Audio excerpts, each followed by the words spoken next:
is Razika. Welcome back to the physics classes.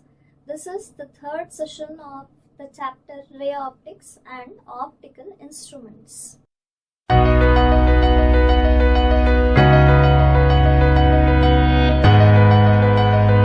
Let's quickly revise the things which we have dealt in the previous classes. In the previous class, we had discussed about the types of images. There are two types of images. One is a real image, another one is virtual image. So, real images are produced by concave mirrors, whereas the virtuals are produced by the convex mirrors. Fine. And the next thing which we had discussed was the Cartesian sign conventions. So, the Cartesian sign convention says all the distances must be measured from the pole, and the distances measured along the direction of incident ray must be taken as positive, and opposite to the direction of incident ray must be taken as negative. Another sign convention says that the distances or the measurements made above the principal axis are taken as positive, and the distances or measurements made below the principal axis are taken as negative. The next thing which we had discussed was a relationship between R and F, which means radius of curvature and focal length of a mirror.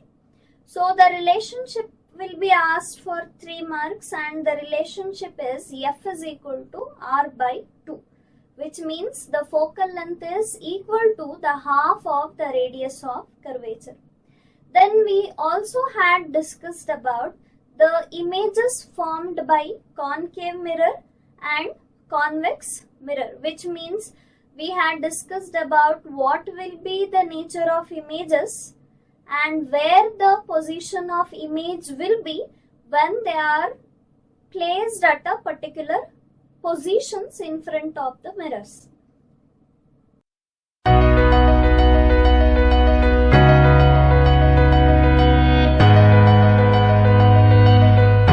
Now let's discuss about the mirror equation. So this mirror equation will be asked for 5 marks. They can ask the question like obtain the mirror equation or obtain an expression or a relationship between U, V and F of a mirror. Let's derive the mirror equation.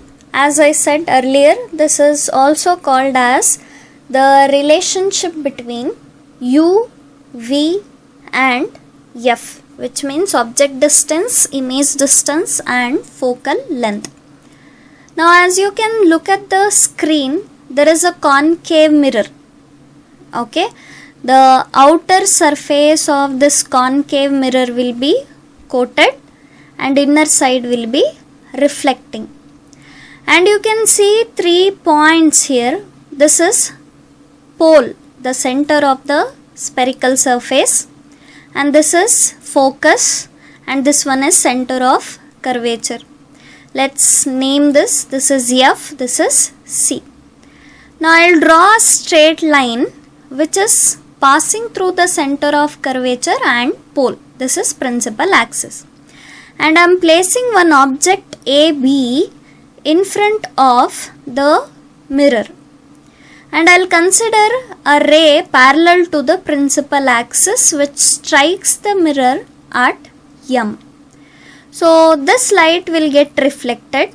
Before we draw the reflected light, we need to draw the normal, a straight line passing from M and C. Now as you know, parallel ray of light after reflection will pass through the focus. Very important, mention the directions. Now another ray which is passing through the focus after reflection, it retraces the same path. Then the next ray is a ray incident at the pole. So after reflection, it creates the same amount of angle below the principal axis. Okay. Now as you can see this point here, all the reflected rays are meeting. So this is nothing but the image of the object, and as you can see this is inverted image. I'll name it as A dash B dash.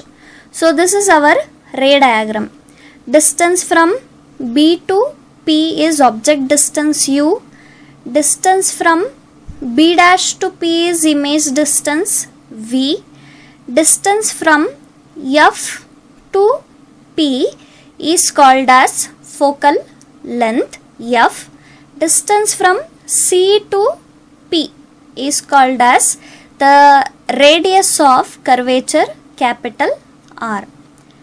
Okay, these are the distances which we have specified on the ray diagram.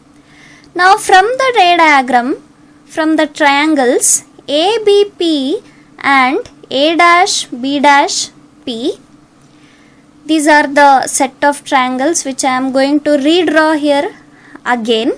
Okay, so this side is A, B, A dash, B dash, P. Okay, so these type of triangles are called as similar triangles. Okay, there is a property of a similar triangle which says the ratios of the corresponding sides are equal. According to that, we can write A dash B dash by AB is equal to B dash P by BP. Call it as equation number 1. Now take another set of triangles, that is A dash B dash F and M P F. I'll redraw the triangles again here.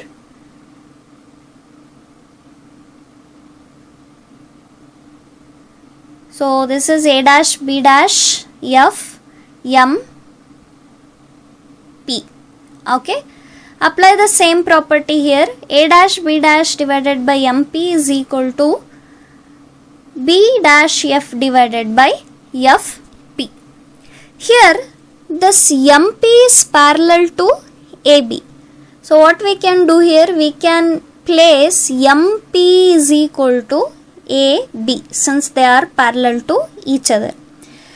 Substitute this in the previous equation, you will get A dash B dash divided by AB is equal to B dash F divided by FP. Now next, we know the values, call this equation as equation number 2. Now from equation 1 and 2, left hand sides are equal, so we can equate the right hand sides. B dash P divided by BP is equal to B dash F divided by FP. Here from the figure, B dash P is equal to V,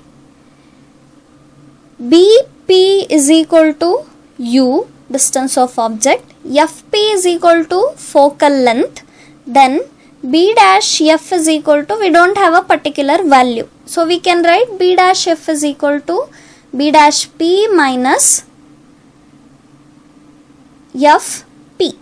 Okay, that is equal to V minus F. Now let's substitute all these values in the previous equation. You will get V by U is equal to V minus F divided by F. If you cross multiply, you will get Vf is equal to UV minus UF. Call it as equation number 3. And I will divide equation number 3 by U, V and F. You will get 1 by U equals 1 by F minus 1 by V. If you rearrange it, you will get 1 by F is equal to 1 by U plus 1 by V. Now, we need to apply the sign conventions. From the ray diagram, U is negative, V is negative and F is also negative. So if you substitute all these sign conventions in this equation, you will again get the same one. 1 by F is equal to 1 by U plus 1 by V. So this is called as the mirror equation. Now we are going to discuss about the linear magnification definition. Okay, The linear magnification means the ratio of height of the image to the height of the object is called as linear magnification. This linear magnification is represented by small f, height of the image is represented by h dash, and height of the object is represented by h. Here we are going to derive an expression for linear magnification. Okay, so we will be using the same ray diagram and the same set of similar triangles. As you can see, A, B, A dash, B dash, P. Okay, and the property says ratios of the corresponding sides are equal. So A dash B dash by AB is equal to B dash P divided by BP. Now as we already know the definition, M is equal to H dash by H, which means linear magnification is equal to ratio of size of image to size of object. Now if you substitute the values of A dash, B dash and B dash P by BP, you will get H dash by H is equal to V by U. So from these two equations you can write M is equal to H dash by H is equal to V by U. Apply sign conventions. H is positive, H dash is negative and V is negative as well as U is also negative.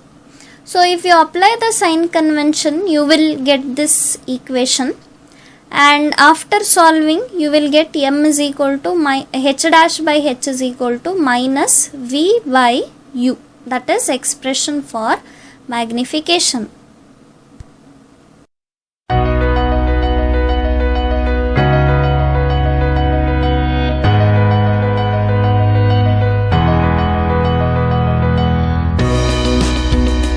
We are going to discuss about the very important phenomena of light called as refraction.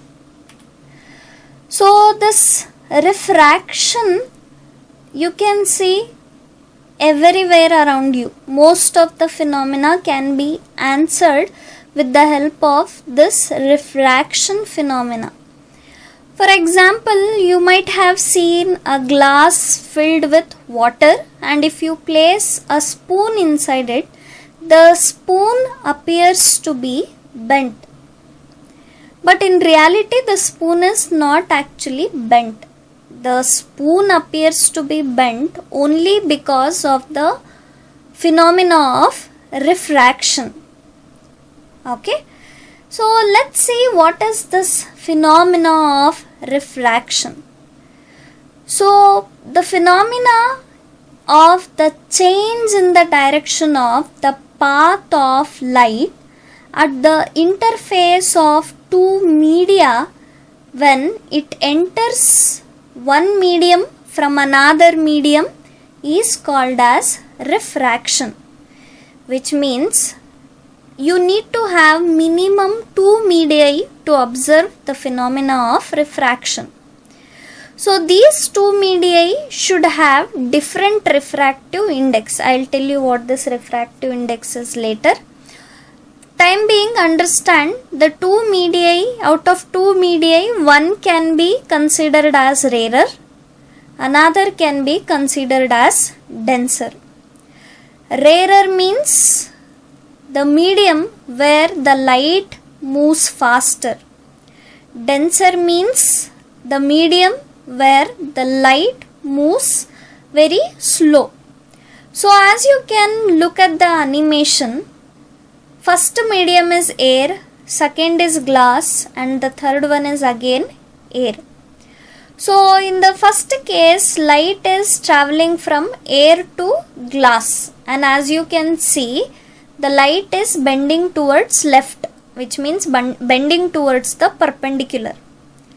And as the light goes from glass to air, the light is bending towards right, which means at interface means it's a line joining between two media. Light changes its direction either towards the perpendicular or towards the normal or away from the normal. And this phenomena is called as refraction of light.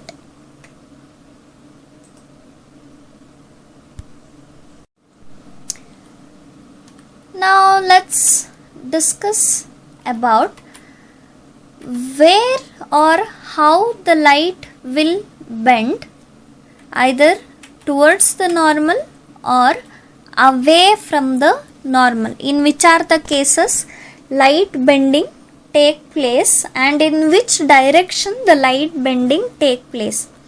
So the light to be bent, for the light to be bent, you need minimum 2 medii. As you can look at the animation, air is a medium where light travels faster, which means air is a rarer medium, optically rarer medium. And glass is going to be called as the denser medium where the light travels at a slow rate. So where the light travels slower, it is called as denser medium, and where the light travels faster, it is called as the rarer medium. So whenever light enters from rarer to denser medium, here the air is rarer and the glass is denser. So here the light is bending from rarer to denser. It will bend towards the normal, and in the opposite case, when the light enters from denser to rarer medium, the light will bend away from the normal.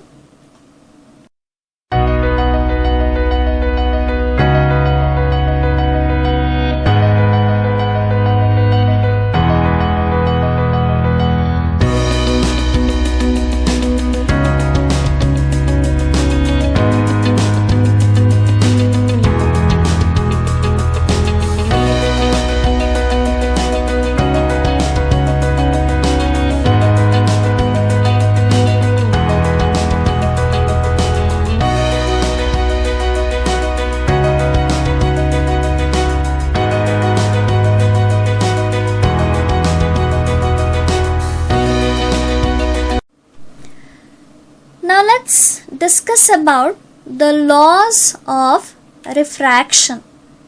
There are 2 laws of refraction. As you can look at the screen, there is a plane, and in this plane you can see incident ray, normal and refracted ray.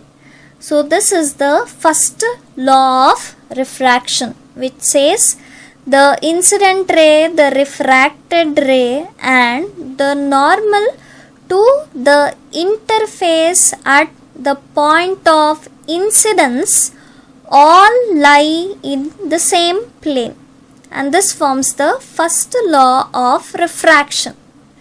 Next law says, that is second law, which is also called as the Snell's law. It says the ratio of the sine of the angle of incidence to the angle of refraction is equal to a constant.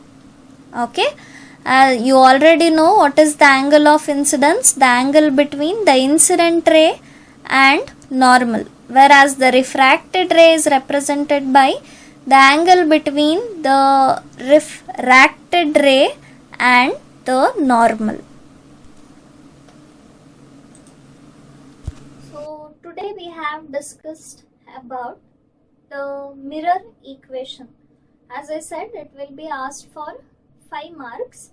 The relationship between u, v and f, which says 1 by f is equal to 1 by u plus 1 by v. Next we have discussed about linear magnification, which is defined as the ratio of size of the image to the size of the object. Then the phenomena of refraction, which says the light changes its path or the bending of light when it enters from one medium to another medium. Then we have discussed about the laws of refraction. There are 2 laws of refraction. One law says the incident ray, normal, and the refracted ray all lie on a same plane. And another law, which is also called as Snell's law, says the ratios of the sine of the angle of incidence to the sine of the angle of refraction is equal to a constant. So this was all for today. In the next session, we will be discussing about few more aspects of the refraction. Thank you for watching. Keep studying.